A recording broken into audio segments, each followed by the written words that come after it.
enterraram ele, nasceu o cipó. Aí veio o Caiano e juntou as duas plantas através da direção do rei Salomão e bebeu-se, né, a união dessas duas plantas e aí sim nasceu o chá de ayahuasca. E quando que começa essa coisa do Santo Daime aqui no Brasil? Você tem mais ou menos uma ideia? Sim, sim. Na verdade, foi em meados de 1920, né, através do mestre Irineu. O mestre Irineu, ele foi um seringueiro que andava, né, na Amazônia, né, nessa atividade, e aí ele teve contato com alguns indígenas peruanos, e aí ele teve acesso à ayahuasca. E aí, numa determinada experiência dele, né, na floresta, ele bebeu um copão de ayahuasca, a história diz, e ali ele, à noite, tava a lua brilhando, e nessa miração que ele teve um encontro com a Virgem da Conceição, né? E aí ela o guiou para iniciar o Santo Daime. Esse é o mestre Irineu. Ele tinha quase 2 metros de altura, andava com esse cajado na mão, dizem. Ele era da maçonaria também, uma pessoa de trabalho espiritual já, de desenvolvimento espiritual, né? Ele, com ele mesmo reconhecido, assim, era uma pessoa bastante... as pessoas tinham um apreço por ele, né? Pela pessoa que ele era.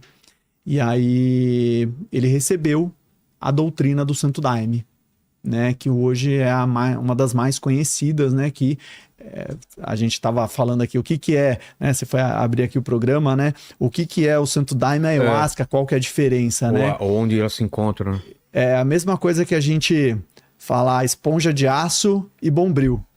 Bombril acabou virando sinônimo de esponja de aço. É isso, o Santo Daime é a bebida e o Santo Daime é a doutrina. Então... conseguimos falar de ambas as coisas. A gente pode falar que então, o Santo Daime é a bebida ayahuasca, mas existe a doutrina Santo Daime, que aí é uma religião, né, onde se bebe, se consagra desta divindade em forma de bebida, né? Entendi. O que mais você acha que é legal a galera saber sobre o ayahuasca antes de se aventurar? A pessoa quer experimentar, quer ter essa experiência. Eu penso que, assim, hoje, né, como eu falei antes, não havia, né, muita informação na internet. Então, hoje tem muita informação. E isso confunde muito as pessoas. Então, eu mesmo, né, através do nosso instituto, a gente recebe centenas de pessoas todos os meses. São centenas de pessoas todos os meses. E muitas vezes pessoas que foram 1, 2, 3 vezes já não é que se confundem, mas querem atropelar o passo e já querem realizar sessões. Então, eu acho que não que isso não seja bom, ou a pessoa não tenha algo bom no coração para oferecer, mas para realizar uma cerimônia com ayahuasca e você lidar com a espiritualidade das pessoas, é necessário haver uma bagagem antes, tá? Então, hoje eu vejo que tem muitos lugares que não tem essa bagagem. Então, acho que um dos pontos principais é a pessoa ver se o lugar que ela vai, se tem uma história, se segue uma linhagem, né? Qual que é a proveniência, a procedência dessa ayahuasca, né? Hoje lá no nosso instituto, nós fazemos questão de preparar a nossa própria ayahuasca.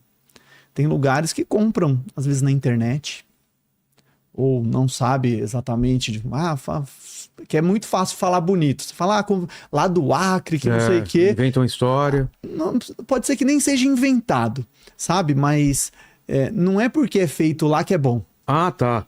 O pessoal vende como se fosse uma coisa boa. Veio de lá, então é bom. Não, se você for na Amazônia, é o maior comércio ilegal de ayahuasca é lá. É mesmo? Você anda lá no meio das ruas, o povo te oferece. E isso não é reconhecido pela lei como algo seguro. Legislação? A legislação diz que para se consagrar a ayahuasca deve ser feito através de uma instituição religiosa, tá? Que não necessariamente tem a ver com religião, mas uma instituição religiosa que tenha pessoas capacitadas para conduzir Não a é qualquer um cerimônia. pode comprar na rua. Não deveria, pelo menos. Não deveria. E né? acontece lá no Amazonas? Acontece em todo lugar, acontece até aqui. É? Acontece em todo lugar, principalmente no Brasil. O Brasil teve uma expansão sobre a ayahuasca porque foi permitido, né? Então essa permissão, ela fez com que capilarizasse, mas ao mesmo tempo trouxe, né, pessoas que acham que têm a capacidade de realizar, mas eu falo que você consagrar a ayahuasca é algo pode ser muito profundo, né? Tanto que eu ouvi o seu relato, como já ouço diversos relatos, e é algo que tem a capacidade de te transformar ou mexer muito com você. Então, quando eu ouço relatos negativos sobre a ayahuasca, o primeiro ponto que eu penso que é difícil de saber onde que essa pessoa foi. Porque muitas vezes a pessoa comprou, tomou em casa, ou foi com um amigo. Mas aí o que é? Aí as substâncias são ruins, não são puras? O que pode ter mistura? Qual que é o perigo? Pode acontecer mistura. Então, tem lugares que não tem o reconhecimento de preparo, né? Que são. Aí eu posso falar até mal intencionada, que misturam outras plantas para deixar mais forte. Ah, é? Acontece. Tipo o que os caras colocam, você sabe? Pode colocar outras plantas, né? Alucinógenas ou não? Sim. É? Assim, assim, pessoalmente, eu não conheço ninguém que faça isso, né? Não é do meu universo. Sim. Mas me coloca em dúvida quando uma pessoa tem uma experiência onde ela fica mal, né? Aí eu penso também na capacidade das pessoas que estavam guiando, porque existe o antes, o durante e o depois. O depois é muito importante também, O depois é fundamental. Então, quando você está numa casa, num local que tem uma continuidade, você vai ter uma assessoria, né? Você vai ter um suporte. E aí, se você tiver qualquer desafio, né? Você vai ter uma pessoa com conhecimento para te orientar. Hoje mesmo, uma moça que participou 2 vezes conosco mandou uma mensagem para mim. Falou, Gil, cara, participei 2 vezes, foi uma experiência muito profunda, mas eu estou muito inquieta, eu estou introspectiva. Enfim, ela falou diversos pontos ali de como ela estava, né? E aí eu tive que orientá-la. Quantas e quantas pessoas chegam até mim que não foram lá no nosso instituto, que não conseguiram ter um respaldo do lugar que elas foram. Respaldo é tipo... Um suporte. Suporte depois. Tem um suporte, né? Então elas foram num lugar de pessoas provavelmente que não tem o pós-ayahuasca, que ou passaram só por um lugar, ou que não tem uma procedência, ou que não tem um conhecimento, né? Então acho que a pessoa se apegar a um lugar como esse, eu acho que é importante, né? Que tem uma linhagem, uma continuidade, que tem um grupo bem formado, que saiba a procedência da ayahuasca, isso é fundamental. Tá? Eu vi a sua entrevista com o Hassen, com o Richard. O Richard Rasmussen. E aí, desculpa, falei errado. E aí ele falou que quer ter a experiência, tem que ir lá com os indígenas, não sei o quê, a experiência tem que durar 10, 12 horas, né? E eu acho válido, sim, acho relevante, né? Mas quando ele fala isso, eu acho que ele tira um pouquinho o mérito de quem realiza trabalhos sérios, né? Então, existem muitas casas muito sérias que vão te proporcionar experiências magníficas e que você vai conseguir, né, hoje, dentro desse mundo urbano que a gente vive, né, ter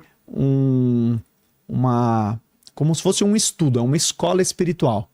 Então você vai não só para ter a experiência, você vai, claro, você pode ir lá para ter a experiência assim como eu fui, mas depois, né, porque a ayahuasca, o grande segredo da ayahuasca é a frequência. Então, você teve uma experiência que ela mexeu com você quis ir embora, você não se permitiu concluir ali o processo naquele momento, tá? E eu digo para você que seria importante, mesmo você tendo o intuito só da escrita do livro, você mexeu com a sua espiritualidade, você mexeu com algo íntimo seu, né? Então seria importante. Pode ter dado algum problema subsequente por ter interrompido ou não? Aliás, vamos falar como que é porque eu não sei se foi o mesmo procedimento que eu fiz, é o que você você participa ou conduz. Como que é normalmente uma sessão dessa? Porque eram 3 doses a minha. Com esse intervalo, eu acho que de 1 hora em cada um. É assim normalmente ou cada lugar é diferente? Como que funciona? Na nossa casa, cada sessão ela é especial, ela é única, né? Tá. Então não tem como falar, vão ser 3 doses, vão ser... Não é uma regra, assim. Não é uma regra, é um sentir. Mas né?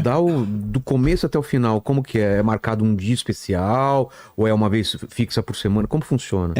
O nosso instituto, então hoje nós estamos presentes em São Paulo, né? Em São Paulo tem São Paulo capital, tem Ribeirão Pires, tem Campinas, tem Jacareí, estamos também no Rio de Janeiro. Então né? Toda semana eu estou em algum lugar realizando sessões. Hoje dentro do instituto, né? Só eu por enquanto ainda realizo as sessões. Então, basicamente uma vez por mês nós estamos em cada ponto, tá? Então é um tempo que eu acho interessante para quem